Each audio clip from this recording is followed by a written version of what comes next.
안녕하세요. 미스 캐롯입니다. 이번에는 우리 비서실무 과목에서 비서 개요, 그쵸? 비서 개요 중에 두 번째 시간이에요. 두 번째 시간. 비서 개요 중에서 두 번째 시간. 잠깐만요. 저 포인터 좀 켜고요. 네, 비서 개요 중에서 두 번째 시간이에요. 그래서 우리가 비서실무부터 학습을 한다라고 말씀을 좀 드렸죠. 그렇기 때문에 책에서 이제 확인을 해보시면 비서 개요가 두 가지 파트로 나눠져 있는데 그거의 두 번째 시간이다. 이렇게 생각을 하시면 되겠습니다. 두 번째는 이제 비서의 자기 개발이에요. 자기 개발. 그래서 비서의 자기 개발이라고 하는 부분은 사실 2021년도부터, 그쵸? 2021년도부터 시간 관리 부분이 추가로 출제가 되게 됐어요. 그래서 시간이라고 하는 부분들은 제가 전에도 학습할 때 뭐 학교에서도 그렇고 여러 가지로 강조를 많이 하는 부분이 바로 시간 관리에 뭐 관련된 부분이죠.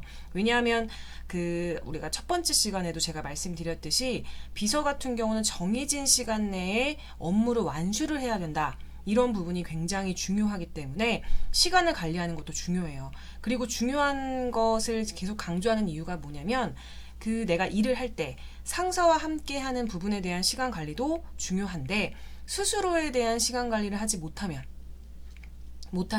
비서로서 굉장히 결격 사유가 되기 때문에 시간 관리에 대한 부분이 좀 사실 좀 중요하게 차지를 한다라고 보시면 좋을 것 같아요. 그래서 시간 관리 매우 중요하다라고 얘기를 하고 있고 넓은 의미로는 주어진 모든 시간을 최선으로 활용해서 최대 효과, 효과성을 얘기하는 거죠. 그리고 좁은 의미에서는 효과적인 활동을 하기 위해서 시간을 잘 조직화, 그러니까 적재적소에 잘 넣겠다라는 거죠. 내가 24시간, 내 시간이 24시간인데, 다른 사람 시간이 36시간 이렇진 않잖아요. 그쵸? 그런데 이거를 어떻게 조직화 하냐, 이게 적재적소에 어떻게 배치를 하느냐에 따라서 같은 시간인데도 불구하고 효율적으로 사용할 수 있는 사람과 그렇지 않은 사람이 있기 때문에. 그래서 비서의 업무의 질이 달라지겠죠. 그래서 우리는 스스로 시간 관리에 주의를 기울여야 돼요. 그래서 여러 가지 시간 관리 방법이 있는데, 첫 번째는 즉시 처리예요. 그래서 미루지 말자라는 거죠. 왜냐면 비서는 일이 계속 뒤에서 기다리고 있어요. 번호표를 뽑고 기다리고 있기 때문에 내가 미루는 순간 계속 밀려. 그래서 한 번 밀리기 시작하면 정말 그 이자 자체가 단리가 아니라 복리로 붙게 돼요. 단리와 복리의 개념을 아시죠? 단리는 그냥 단순하게 만약에 100원이다. 그럼 10원씩 이자가 붙으면은 오늘 10원, 그러면 110원, 내일 10원 또 붙으면 120원, 그 다음 10원 붙으면 130원 이런 건데 복리 같은 경우는 계속 이자에 이자를 낳는 거예요. 그래서 마치 미루게 되면은 오늘 100원이 하다 내일 110원이 아니라 오늘 100원에 이자가 110원이 붙으면 110원의 이자가 또 붙게 되니까 더 많이 붙게 되는. 그래서 즉시 처리하셔야 되고, 두 번째는 우선순위를 결정하셔야 되는데, 우선순위에 대한 부분은 첫 시간에도 살짝 말씀을 드렸어요. 다 중요해. 다 중요한데 어떤 게 더 중요하고 어떤 게 덜 중요하고 이런 부분을 판단하지 못하면, 그렇죠? 판단하지 못하면 일이 완전히 꼬이게 돼요. 그래서 거기에 결정하는 데는 시간 제약, 내용의 중요도, 아니면 상사의 의향, 여러 가지 판단 기준이 있고요. 그 다음에 상사의 의향이라고도 말씀드렸었지만 가치관이라든가 업무 처리 방식도 고려를 해야 되고, 내가 정 안 될 때, 내가 지금 당장 해야 될 일, 조금 있다 해도 될 일, 혹은 정말 물리적으로 시간이 안 되기 때문에 누군가 대리로 해도 될 일, 이런 식으로 결정을 하게 되는 것이 우선순위 결정이에요. 너무 중요하고, 그 다음에 계획에 의한 업무 추진. 그래서 목적을 설정하고 목적을 효과적으로 달성하기 위한 활동은 순서, 지침, 방향을 정하는 거. 그래서 계획을 세운다라는 부분이 좀 중요하고, 요즘 같은 경우는 IT 기술이라고 하면은 거창한 거 아니죠. 이미 우리가 IT 시대에 살고 있기 때문에 기기 사용하는 거 얘기하는 거예요. 그래서 그걸 사용하게 되면 생산성이라든가 효율성 굉장히 높일 수 있고, 그 다음에 기기를 능숙하게 조작하고 활용하는 거를 통해서 우리가 시간이 절약이 되는 부분들이 있죠. 그래서 왜 비서 같은 경우는 문서 처리하는 부분에 대해서 계속 얘기를 하는 이유가 뭐냐면, 내가 문서에 대해서 여러 가지 프로그램을 다룰 줄 아는 것과 그렇지 못한 것에 대한 것이 속도의 차이, 효율성의 차이가 굉장히 많이 나요. 네, 그래서 시간 싸움이기 때문에 그런 부분들, 시간을 창출함으로써 효율적인 시간 관리가 가능해지겠죠. 그리고 상사와 업무라든가 시간 조절하는 거, 의사소통 계속 해야 돼요. 계속 커뮤니케이션 해야 되고, 업무 일정 문제가 생겼을 경우에 바로바로 조율해줘야 되고, 상사 일정에 맞춰가지고 4시간 조절하는 거. 그래서 초임 비서들 같은 경우는 초반에 4시간이 없는 것에 대한 스트레스를 굉장히 많이 받아요. 네, 4시간이 없는 것에 대한 스트레스를 받는데, 연차가 쌓이고 나면 아무리 바빠도 그 와중에 할 거 다 할 시간들이 다 생깁니다.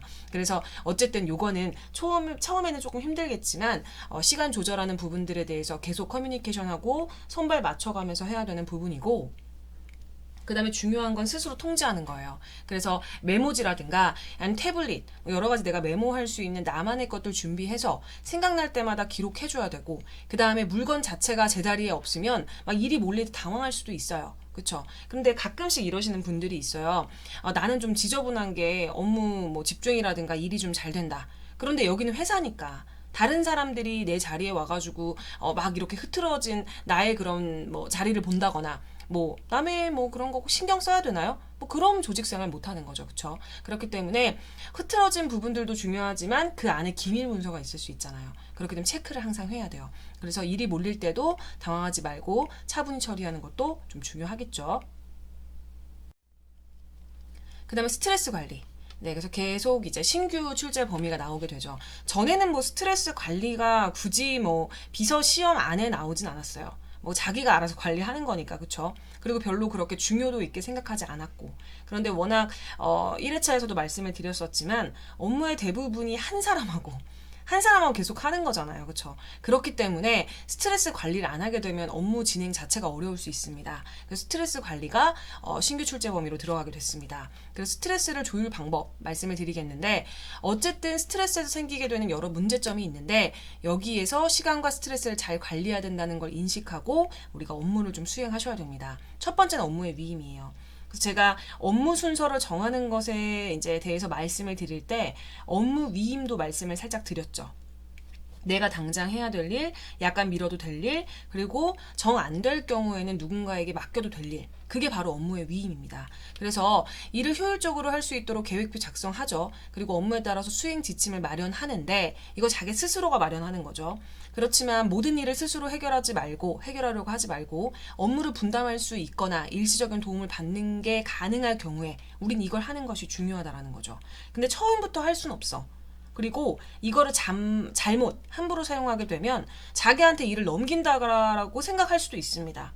만약에 같은 비서와 함께 업무를 위임하고 만약에 위임을 받을 경우에는 내일도 많잖아요. 내일 많으니까 다른 사람한테 위임한 거잖아. 그쵸? 물론 적당한 누군가가 있어서 위임한 걸 수도 있겠지만 내일이 내가 벅차지 않으면 위임할 일이 많이 없겠죠. 그러니까 괜히 함부로 위임했다가 문제가 생길 수 있어요. 그쵸? 그러니까 적절하게 사용하셔야 되고, 그 다음에 훈련과 조언. 내 업무에 자신감 부여할 수 있도록 훈련을 받거나, 그쵸? 내가 좀 부족할 수 있잖아요. 내가 갖춰지지 않은 상태에서 직업을 얻게 될 수 있어. 그렇게 되면은 이 안에서 막 해결하려고 하지 말고 한 발짝 두 발짝 물러서 보면 내가 보인단 말이에요. 나무만 보지 말고 숲을 보라, 뭐 이런 얘기 들어보셨죠? 내가 뭔가 부족한 게 보일 수 있어요. 그쵸? 그래서 훈련을 받거나, 훈련이라는 게 이제 교육 같은 걸 얘기를 하는 거죠. 그리고 전문가의 조언을 받는 거. 뭐 경험이 있는 선배 얘기라든가, 아니면 같이 동종 업계에 있는 사람, 혹은 나랑 같이 동종 업계에 있는 선배가 될 수도 있지만 동료, 제3자의 시선으로 뭔가 조언을 받는다든지 뭐 여러 가지 방식이 있을 수 있겠죠. 그리고 만약에 거기서 해결이 안 된다. 그러면은 우리가 또 의료진의 도움을 받는 것도 나쁘지 않다. 그리고 업무의 조직화. 업무를 조직화해야 돼요. 근데 하게 되면 일에 대해서 집중력 높아지고 우리가 효과적으로 처리할 수 있게 되기 때문에 스트레스가 상대적으로 줄 수 있어요. 그러니까 업무를 하게 되면 당연히 스트레스는 받아요. 안 받을 수 없는데 아주 쓸데없는 스트레스는 좀 줄여줄 수 있다는 거지. 그리고 일정한 간격으로 업무를 수행하고 우선순위에 따라서 수행할 업무 투두리스트 요거를 좀 작성해 주면 내가 할 때마다 클리어할 때마다 제거를 하면서 빨리빨리 혹은 좀 정리가 잘 된 상태로 내가 업무를 하고 있다라는 거를 스스로 알 수 있다라는 거죠. 그리고 취미. 1회차에서도 제가 취미에 대한 말씀을 좀 드렸었는데 취미가 필요합니다. 우리 인생 길잖아요. 그쵸? 100세 인생이다 이렇게 얘기하는데 지금은 뭐 100세 인생에 가깝지 않은 나이들일 거예요. 대부분의 분들이 연령대일 거기 때문에 뭐 100세 인생이 정말 누군가의 노래 소리로만 들리겠지만 뭐 저도 그렇게 나이를 많이 먹지 않았지만 가끔씩 보게 되면은 보통 업무할 때도 그렇고 연령대가 높은 분들하고 함께 이제 업무를 하다 보니까 나이는 내가 20대인데 나이는 내가 30대인데 그들의 연령대에 제 정신 상태에 가 있는 경우들이 많아요. 그러다 보면은 그 시선에서 그들을 봤을 때 취미가 있는 사람들하고 취미가 있는 상사하고 그렇지 않은 사람이 차이가 굉장히 많이 난다는 걸 보게 돼요. 그러다 보니까 저도 억지로 막 취미를 개발하고 만들게 됐었던 그런 부분이 있습니다. 그래서 결론적으로 저는 취미를 지금 거의 뭐 10년이 뭐예요? 한 15년 가까이 이미 계속 꾸준히 하고 있는 취미가 생겼고 다른 건 모르겠지만 그 취미 활동을 하게 되면 스트레스가 풀려요. 스트레스 풀려요. 그러니까 스트레스가 풀린다는 얘기 뭐예요? 사람들은 가끔씩 내가 일 외에 다른 거를 하게 되면 스트레스가 풀린다고 착각을 하시는 분들이 있어요. 근데 실질적으로 스트레스는 풀리지 않고 시간만 보내는 경우도 있단 말이에요. 근데 저는 확실히 제가 하고 있는 취미생활 뭐냐면 낚시거든요. 저 낚시 되게 좋아하는데 낚시를 하게 되면 취미생활이기도 하지만 스트레스가 확실히 풀립니다. 네, 확실히 풀려요. 그래서 어쨌든 뭐 규칙적인 운동 뭐 할 수 있을 수도 있지만 못 할 수도 있겠죠. 운동하고 뭐 긍정적인 마음, 정말 교과서적인 얘기죠. 스트레스를 조정하게 되면 자신감 갖게 되고 활동적인 스포츠, 사실 이것도 맞아야 하는 거예요. 취미 개발하고 나의 심리적 압박 상태와 활력 정도를 주기적으로 확인. 이게 중요한 거죠. 사실 앞에 있는 부분도 중요해요. 그렇지만 누군가는 스포츠를 해서 스트레스가 풀리지만 난 그렇지 않을 수 있어요. 그러니까 남의 스트레스 해소 방법이 내 스트레스 해소 방법은 아니에요. 그래서 남들이 이런 방법으로 스트레스 해소 방법이 있다라고 해서 시도를 해볼 수는 있지만 내가 그거를 계속 끌고 갈 필요는 없어. 나는 그거 해도 스트레스 안 풀릴 수 있거든. 그래서 계속 찾아야 돼요. 다른 어려운 공부를 하는 것처럼 나만의 스트레스 해소 방법을 찾아줘야 된다는 거예요. 그래서 중요한 게 심리적인 압박 상태와 활력 정도를 내가 스스로 체크해야 된다. 내가 나의 주치의지 뭐. 날 스스로 체크를 해야 돼. 날 사랑해야 되죠. 그렇기 때문에 주기적으로 확인해서 상태를 완화시키도록 하는 게 필요해. 그래서 내가 스스로 해봤는데 안 되면 다른 사람의 도움도 받아보고 만약에 다른 사람의 도움, 주변에 있는 사람 도움 받으려고 했는데 안 됐어. 그럼 전문가, 말 그대로 의료진이라든가 혹은 약물치료 가능하다면 할 수 있는 거죠. 왜 의사들이 가끔 그런 얘기 하잖아요. 왜 진통제 있죠, 진통제. 우리가 머리가 아프거나 혹은 몸이 이제 뭔가 어디가 아파가지고 가볍게 우리가 약국에서 살 수 있는 여러 진통제가 있잖아요. 진통제를 먹는 것에 대해서 누군가는 뭐 특별한 병이 있거나 만약에 뭐 부작용이 있다면은 뭐 어쩔 수 없지만 그런 게 아닌데도 진통제에 대해서 거부 반응을 뭐 많이 갖는 게 나쁘다라고 얘기를 하는 경우들이 있어요. 그 얘기가 뭐냐면 아픔이라는 거는 고통이라는 건 참아야 될 고통도 있지만 빨리 제거를 해야 될 고통들도 있는 거란 말이에요. 근데 우리나라 사람들은 참는 거에 굉장히 능해요. 참는 게 약간 미덕인 그런 나라야. 그러다 보니까 진통제로 해결이 될 만한 정도의 고통이나 통증은 약간 참는 경향이 있어요. 근데 의사들이 항상 말하죠. 그거 참지 말라고. 참지 말라고 얘기를 해요. 바로바로 그 부분에 대해서는 약을 먹고 해결을 해라. 그러니까 진통제로 해결할 수 있는 부분들은 마치 스트레스 같은 경우도 그런 겁니다. 자꾸 참으려고 하지 마세요. 그러니까 참아야 되는 것들도 있겠지. 근데 분명히 취미 정도라든가 가볍게 해결할 수 있는 스트레스부터 참기 시작하면 진짜 큰 스트레스가 생겼을 때 내가 어찌할 바를 모를 수 있습니다. 그렇기 때문에 스트레스 관리 굉장히 중요해요.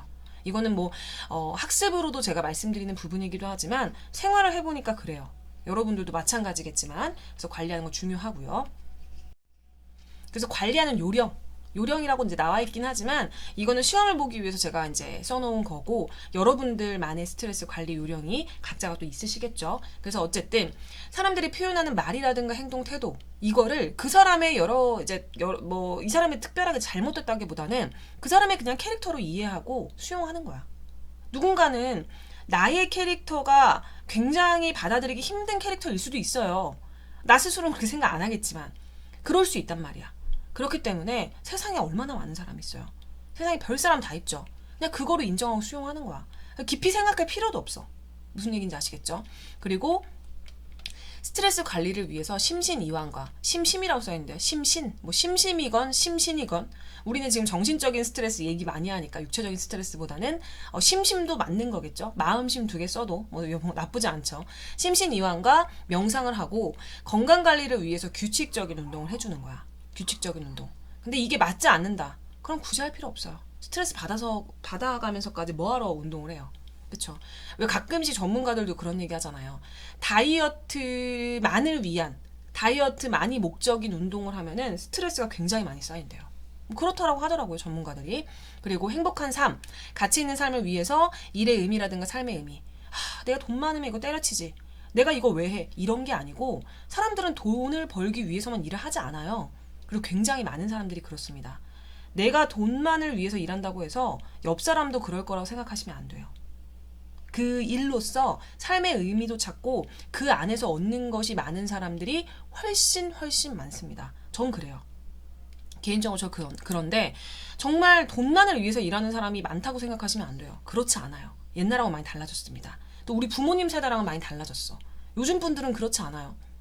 내가 정말 즐거워야 일이 되고 내가 정말 기뻐야 일이 되고 정말 원하지 않는 건 하고 싶지 않아 하는 뭐 MZ세대다 이런 얘기 있잖아요. 아마 여러분들이 거기에 속해져 있을 건데 어쨌든 일의 의미와 삶의 의미 항상 인식하셔야 되죠. 그리고 상대의 말, 행동, 고의성으로 해석해서 감정적으로 맞서지 않고 문제 삼지 않으려고 노력해야 돼요. 뭐 그 사람이 정말 악의성을 가지고 그럴 수도 있어. 그래, 100번 양보해서 그럴 수도 있는데 그렇지 않을 가능성이 많아요. 사람들 생각보다 상대방한테 별로 관심 많이 없는 거 아세요? 상대방에 대해서 관심이 없다는 얘기는 무슨 얘기냐면 그렇게 깊이 생각하고 행동하지 않았을 가능성이 높아요. 내가 행동 하나하나 하는 것마다 상대방을 매번 생각하면서 행동하는 게 아닌 것처럼. 그러니까 그렇게 해주시는 게 좀 좋을 것 같고 오늘은 내친김에 푹 쉬고 내일은 조금 더 하면 된다고 미루지 않는다. 이건 아까 말씀드렸던 부분이죠. 네, 내일 일이 많아요. 그래서 오늘 할 일은 오늘 다 해야 돼. 내일 지구가 무너지더라도 뭐 제 성격도 약간 그렇긴 하지만 그리고 일에 대한 갈등, 불안, 좌절을 인생의 낙오자로 비화시키지 않는 거예요. 사실 여러분들도 여러 삶을 살아오셨고 연령대가 굉장히 다양하겠지만 사람들마다 자기만의 히스토리가 있잖아요. 아무리 평범하다라고 생각하는 사람도 내 과거를 스스로 한번 생각해보면 평범하지 않았던 어떤 순간들이 분명히 있다라는 거예요. 분명히 있었어요. 그 당시에는 굉장히 심각했고 그 당시에는 굉장히 즐거웠고 그 당시에는 굉장히 뭔가 이렇게 뭐라고 하죠? 집착을 했었던 어느 순간이 사람들마다 다 분명히 있습니다. 그런데 지금은 생각도 안 나는 경우들이 분명히 있을 수 있고 그렇기 때문에 시간이 해결해 주는 부분들도 있어요. 그래서 매번 순간순간에 너무나 진심으로 스트레스를 받으면서 집중하지 말고 그쵸? 조금 띄엄띄엄 생각할 필요도 있어요. 그리고 인간관계에 대한 갈등으로 자신을 비하시키지 않는다. 어디였죠? 한국갤럽이었나? 리서치를 한번 한 적이 있어요. 직장 생활에서 제일 힘든 게 뭐냐? 1등도 2등도 업무에 대한 부분은 아니었어요. 1등도 2등도 인간관계에 대한 갈등이었어요. 내가 인간관계를 하는 게 힘들잖아요. 남들도 힘듭니다. 힘든 종류가 다를 뿐이야. 그리고 힘든 포인트가 다를 뿐이에요. 포인트가 다른 거야. 다 힘들어, 사람들. 그리고 더 웃긴 게 뭔지 아세요? 다 즐거운 사람은 아무리 힘든 상황도 즐겁게 생각하는 게 아니라. 그래서 인간관계에 대한 갈등 당연히 생기죠. 당연히 생기지만 그 부분으로 매번 자신 비하시키고 내가 부족한 게 아닐까, 내가 문제가 있는 게 아닐까. 저 사람은 저렇게 멀쩡히 저러고도 잘 있는데 나는 왜 이럴까? 그럴 필요 없어. 다른 곳에서는 내가 또 스타일 수 있거든요. 내가 여기서 빛날 수 있어요. 지금까지 그런 곳을 만나지 못했을 수 있다라는 거예요. 비하시키지 마세요. 무슨 얘기인지 아시겠죠?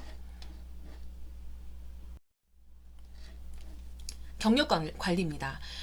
경력 개발에 대한 개념을 이제 보시게 되면 경력이라고 하는 부분은 내가 일하고 관련돼서 이제 얻게 되는 경험을 통해서 직무 관련 태도, 능력, 성과를 향상시켜 나가게 되는 체계적인 활동이에요. 그래서 개인이 경험하는 직무를 조직과 개인이 함께 계획해서 관리해야 되는 거기 때문에 뭔가 장기적인 접근이 필요합니다. 그러니까 나 혼자만 할 수가 없는 거야, 경력 개발이라는 게. 누가 날 써줘야지 그게 내 경력이 되잖아요.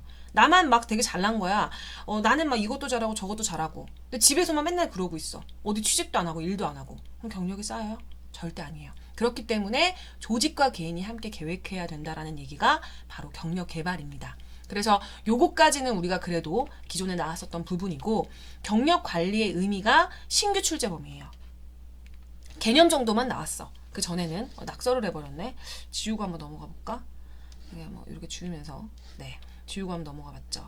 그래서 어쨌든 경력 관리까지는 안 들어갔었는데 여기부터 이제 신규 출제 범위가 됐고, 경력 관리의 의미를 좀 보게 되죠. 우선은 개인의 인생에서 조직 생활의 비중이 이제 높아지게 돼요. 그래서 비서의 경력 개발에 대한 관심도 높아지고 있기 때문에 우선은 인식하는 경력의 경계가 폭넓게 확대되고 있어요. 그래서 사실 제가 초반에 이제 오리엔테이션 때도 말씀드렸던 부분 중에 하나가, 비서 시험에 대한 부분이 조금 더 체계적이고 구체화되고 전문 비서 쪽으로 포커스가 맞춰지게 된 이유가 많이 달라졌기 때문이에요. 많이 달라졌기 때문에. 사실 기존의 시험을 보게 되면 제가 이제 비서 생활을 하면서 이 문제 정도는 나왔어야 되는데 나오지 않았다고 생각했던 문제들이 꽤 많았어요. 꽤 많았는데 중요한 거는 분명히 이번에 어느 정도는 많이 들어가게 됐다는 거예요. 2021년도 기준으로 했을 때. 그래서 요번에 우리가 이제 6월 달에도 이래저래 시험을 봤는데 많은 부분들이 좀 추가가 됐더라고요. 그래서 이게 이유가 뭐냐면 과거와 달리 폭넓게 비서에 대한 부분이 확대가 됐기 때문에, 그리고 이제 최근에는 비자발적인 실업이라든가 여러 가지 이제 비자발적인 실업이죠. 내가 원해서 셀프로 실업을 선택한 것이 아니라 코로나 시대, 그렇죠? 코로나 시대도 있고 여러 가지 이제 계약 구조에 따라서 실업이 이제 많이 생기게 되는데, 그것 또는 조직의 경계를 넘나드는 수평적인 이동에 대한 관심이 굉장히 높아지고 있는 시점입니다. 그래서 수평적인 이동에 대한 관심도 높아지고 있고, 제가 헤드헌팅에 대한 얘기도 많이 했었는데, 직업 그 비서윤리 얘기할 때 헤드헌터들이 이동에 대한 부분들, 비서, 굉장히 잘 나가는 비서들 이렇게 데리고 와가지고 다른 쪽에다가 이렇게 채용을 의뢰하고 이렇게 되는 경우들이 굉장히 많아지게 되는 시대예요. 그래서 그런 부분이 있고, 또 학교 교육을 통해서 배운 지식과 기술로 직장 생활에서의 경험만으로는 비서의 새로운 전환점을 대비하기가 어려워지게 돼서 우선은 끊임없이 변화하는 환경에 적응해서 우리가 역량이라든가 이제 경력을 개발해야 되죠. 그래서 그렇게 하면서 비서의 커리어를 개발해야 되는 부분이고, 여러분들 같은 경우도 어떤 자신만의 목적을 가지고 이 이제 학습을 지금 현재 하고 계신 걸 텐데, 비서를 하기 위해서 학습을 하신 분들도 있고, 경력 단절이 됐다가 내가 어떤 일을 한번 해볼까 하다가 자격증을 따시는 분도 있고, 그리고 자격증 자체에 대해서 굉장히 집착을 해서 자격증 모으는 게 취미라서 이 자격증 따볼까 하시는 분들도 있고, 그리고 공무원 시험이라든가 이제 군무원 시험이라든가 여러 가지 이제 국가 관련된 자격 시험을 보려고 하시는데 이게 가산점을 준다고 하니까 그것 때문에 아마 보시는 분들도 있고, 그리고 우리가 이게 졸업시험이죠. 졸업시험에 관련된, 비서학과에선 졸업시험에 관련된 시험이기 때문에 국가 자격증이 있지만, 그래서 이제 아마 공부를 하시는 분들도 있으실 거예요. 무슨 얘기인지 아시겠죠? 그래서 그렇게 하는 거죠. 우리가 학교 교육만으로는 안 되기 때문에 대비하기가 굉장히 어려워서 요걸 아마 하시려고 하는 거겠죠. 그래서 그것도 역시 경력 관리에 포함이 되는 거고요. 그렇다라고 한다면 경력하고 경험은 어떤 차이가 있는지, 경력이라고 하는 부분은 개인이 경력 목표를 분명하게 설정하고 이를 달성하기 위해서 경력 계획을 수립해서 조직의 요구, 개인의 요구, 요게 합치가 돼야 돼. 그래서 각 개인의 경력을 개발하고 지원해주는 활동을 우리가 경력이라고 얘기를 합니다. 그래서 조직하고 개인이 함께 해야 되는 거야. 이게 바로 경력이고, 경력 개발의 목적이라고 한다면 우선은 기본적으로 비서의 능력을 최대치로 가지고 올라가는 거야. 멱살 잡고 끌고 가는 거죠. 그래서 이거를 직장의 경력 기회에 적용시키는 거죠. 그래서 비서의 경력 욕구를 충족시켜 주는 거고, 그 다음에 경력 기회를 제공하는 직장에서는 적시적소에 비서 능력을 활용함으로써 조직의 유효성을 높이는 거죠. 그래서 저도 이제 논문을 썼었죠. 논문 벌써 쓴 지가 거의 10년 다 돼가는 것 같은데, 비서 교육의 현황, 요런 부분들, 그 다음에 우리가 해야 될 거 과제, 직무 만족, 요런 부분에 맞춰가지고 하면서 경력 개발에 대한 부분들을 저도 논문으로 좀 썼었는데, 요 부분이 이제 추가가 이제서야, 됐네요. 이제서야 됐어요. 그래서 제가 벌써 논문 쓴 게 2014년도인가? 2013년도인가 그렇거든요. 지금 2021년도죠. 이제서야. 요 부분에 대한 것이 추가가 돼서 좀 시험에서 반영되는 건 좀 느리기는 하죠. 그래서 그런 부분이 좀 있고요. 그 다음에 개인적 차원에서의 경력. 비서의 삶의 목표에 따라서 이제 결정이 되는 거죠. 그래서 2차원의 경력 개발 목표가 자기 개발을 통해서 평생 직업으로 연결될 수 있도록 필요한 자질을 갖춰서 평생 현역에 도전하고 활동할 수 있도록 개발하고 관리하는 거죠. 저 같은 경우가 사실 이 부분에 이제 포함이 되는데, 비서를 이제 하다가 비서의 여러 가지 것들을 보고 또 비서의 생명도 보고 여러 가지 주변의 선배들, 후배들 뭐 이제 말씀도 듣고 그다음에 전직도 할 뻔했고 뭐 이직은 해봤지만 전직도 할 뻔했고 이래저래 그랬는데, 그때 당시에 이제 제가 야하게 잠깐 봉사활동했다. 1년 6개월 동안 봉사활동했다라고 말씀을 드렸는데, 교육봉사랑 비서직을 함께 하면서 그때 결정했던 부분이 강단에 서서 누군가와 커뮤니케이션 하고 싶다. 학생들과 커뮤니케이션 하고 싶다. 이게 그냥 사실 어떻게 보면 좀 광범위한 저의 목적으로 다가오게 됐고, 그거에 맞춰가지고 이제 학습을 이래저래 하다 보니까 제 경력이 쌓이게 된 거죠. 근데 그게 이제 삶의 목표 자체가 끊임없이 학습을 하고 싶고, 누군가와 내가 학습을 한 부분에 대해서 전달하거나 이제 교육을 해줄 수 있다면 해주고 싶다. 뭐 이런 부분에 대한 것들이 이제 구체화되면서 지금 현재의 제 삶이 되게 된 거죠. 그래서 요게 바로 이제 개인적 차원에서 경력이다. 이렇게 보시면 좋을 것 같아요. 그래서 경력이라고 하는 거는 어쨌든 요구, 이제 조직의 요구랑 개인의 요구가 합치가 돼가지고 개발하고 지원해주는 활동이 경력이고, 경험이라고 하는 것은 그 안에서, 그쵸? 내가 겪게 되는 대부분의 것들이 경험이 이제 되는 것이죠. 그래서 경험이 쌓이게 되면 뭐가 된다? 경력이 된다. 이렇게 판단하시면 되겠습니다. 그래서 요 부분 같은 경우는 좀 짧죠? 좀 짧아가지고 제가 뭐 이래저래 좀 짧게 정리를 좀 해드렸고요. 비서의 자기개발에서 문제를 제가 하나 가져왔어요. 11번 문제 가져왔거든요. 11번 문제. 요건 뭐였냐면 2020년도 11월 8일 1급 시험. 네, 1급 시험. 이제 그때 당시에는 상시 시험이 아니라 정기 시험이었기 때문에 두 번째 시험이었겠죠. 두 번째 시험 중에서, 그러니까 작년 겨울에 치른 시험 중에서 1급 시험이었고 2번 문제에 해당되는 거예요. 그래서 이 부분 문제 한 문제 풀어보도록 하죠. 아래는 전문 분야에서 일하고 있는 비서들의 경력 개발 사례래요. 그래서 가장 적절한 것을 우리가 한번 찾아보도록 하겠습니다. A씨는 국제기구의 사무총장 비서예요. 그래서 다음 달에 상사가 국제회의에 참석하셔야 되기 때문에 이에 대비해서 해당 국가에 가서 연수를 받고자 급하게 한 달간의 단기 연수 교육 신청을 하였다. 이거 맞나요? 어때요? 급하게 한 달간의 단기 연수 교육 신청을 하였다. 우선은 넘어가도록 하고, 두 번째, B씨는 종합병원 원장의 비서예요. 그래서 병원 조직의 효율적인 관리와 의사결정을 위해서 의료 서비스 관련법과 행정 매뉴얼을 숙지하려고 노력하고 있다. 어떨까요? 네, 한번 보시면 좋을 것 같고, 세 번째, C. 대형 로펌의 법률 비서래요. 그래서 법률 상담 업무를 능숙하게 하기 위해서 법률 관련 문서와 판례를 평소에 꾸준하게 읽고 있다. 네. 그 다음에 벤처기업의 사장 비서예요. 벤처기업의 사장 비서인데 상사의 투자자를 찾아내고 섭외하는 업무를 보조하기 위해 투자 관련 용어를 학습하고 있다. 네, 이렇습니다. 어렵죠? 문제 굉장히 어려워요. 뭔가 다 헷갈려. 비슷비슷한 얘기인 것 같고 뭐가 답인지 모르겠죠? 그래서 제가 말씀 좀 드릴게요. 첫 번째 같은 경우 잠깐만요. 펜을 좀 킬게요. 흰색으로 돼 있어가지고 펜을 빨간색으로 바꿀게요. 국제기구의 사무총장 비서래. 근데 국제회의에 다음 달에 참석을 해야 되는데 해당 국가에서 연수를 받으려고 갑자기 자기가 간대. 비서 이렇게 못합니다.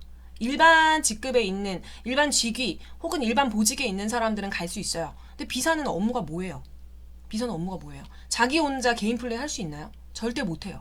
그렇기 때문에 요거 같은 경우 자기가 그거를 보좌하려고 연수를 받으려고 자기의 개인의 뭔가 경력을 위해서 연수교육 신청 절대 안 됩니다. 정답이 아니에요. 두 번째 뭐예요?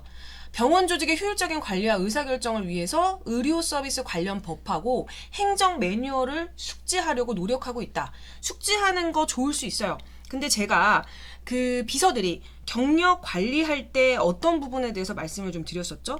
기본적으로 우리가 교육을 하는 거야. 교육을 하고 있지만 기본적으로 내가 경험하는 직무, 그쵸? 직무를 조직과 개인이 함께 계획해서 관리를 해야 되는 부분인데다가, 그리고 우리는 주가 아니라 부로서 서브를 해주면서 보좌를 하는 업무인데 본인이 실무진이 아니죠. 본인이 실무진이 아닌데 그 의사결정에 대한 권한이 없단 말이에요. 의사결정에 대한 권한이 없는데 본인이 이걸 왜 해? 그러니까 관련법하고 행정 매뉴얼에 대해서 내가 어느 정도 보는 건 중요해. 그렇지만 의사결정을 하기 위한 의사결정권자가 발음이 왜 이래? 의사결정권자가 아니에요. 그래서 여기서는 다른 부분은 맞지만 의사결정을 할 수 있는 결정권자가 아니기 때문에 틀렸어. 무슨 얘기인지 아시겠죠? 그리고 법률 상담 업무를 능숙하게 하기 위해 법률 상담 업무를 자기가 왜 해요? 사무장이 있는데. 그쵸? 이거부터 틀렸어요. 그쵸? 법률 관련한 문서와 판례를 평소에 꾸준하게 읽는 건 괜찮은데 자기는 법률 상담 업무를 능숙하게 하는 사람이 아닙니다. 무슨 얘기인지 아시겠죠? 그렇기 때문에 요것도 아니라는 거지. 그 다음에 D. 벤처기업 사장 비서야. 상사의 투자자를 찾아내고 섭외하는 업무를 보좌하기 위해서. 보좌. 이 사람이 뭘 하기 위해서 투자 관련 용어를 학습한대요? 자기가 투자한다 그랬어요? 자기가 어떻게 보면은 직접 가가지고 벤처기업 사장의 업무를 한다 그랬나요? 절대 아니죠. 이 사람 보좌. 말 그대로 비서에 우리가 1회차에 배웠었던 상사를 이제 보좌하기, 그러니까 상사와 함께 일을 하기 위한 비서의 업무 중에서 창의적인 업무 수행이 있었죠. 거기서 뭐가 들어가 있었어요? 보좌 업무가 들어가 있었어요. 이건 창의적인 업무 수행에 포함이 되는 거야. 그래서 투자자를 찾아내야 되잖아. 상사랑 투자자랑 얘기를 해야 되니까. 상사가 막 뒤에서 찾아낼 수는 없죠. 그래서 찾아내고 섭외해 주고 보좌를 하는 거지. 그래서 내가 투자 관련 용어를 학습하는 거 맞는 거죠. 그래서 1번 같은 경우는 자기가 경력 개발을 하려고 했을 때 원래는 그 경험하는 직무 자체를 조직하고 개인이 함께 해야 되는데 자기 혼자 개인 플레이 하려고 해서 틀렸고, 두 번째 같은 경우는 자기가 의사결정권자가 아닌데 하려고 해서 틀렸고, 세 번째는 자기가 법률 상담 업무를 하겠대. 그것도 아니야. 틀렸고. 그렇지만 4번은 뭐예요? 보좌를 하기 위한 창의적인 업무 수행을 하기 위해서 내가 투자자 찾고 섭외하는 업무 하려고 투자 관련 용어를 학습한대요. 그럼 뭐예요? 맞는 거예요. 그래서 이게 답이 D번이라는 거죠.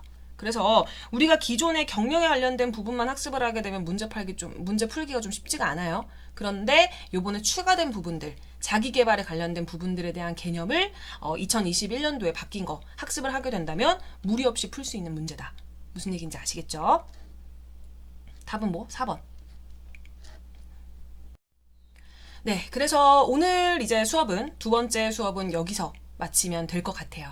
그래서 오늘 말씀드렸던 학습했던 부분들 우리 비서 자격증에 다 나와져 있는 부분이라 이렇게 보시면 좋을 것 같고요. 역시 아시죠? 우리 구독과 좋아요, 그 다음에 딸랑딸랑 알림 설정까지 해주신다면 학습 무리 없이 하실 수 있을 것 같고 비서 자격증 시험을 보시는데 도움이 많이 되실 것 같습니다. 지금까지 미스 캐롯이었고요. 다음 시간에 만나요. 고맙습니다.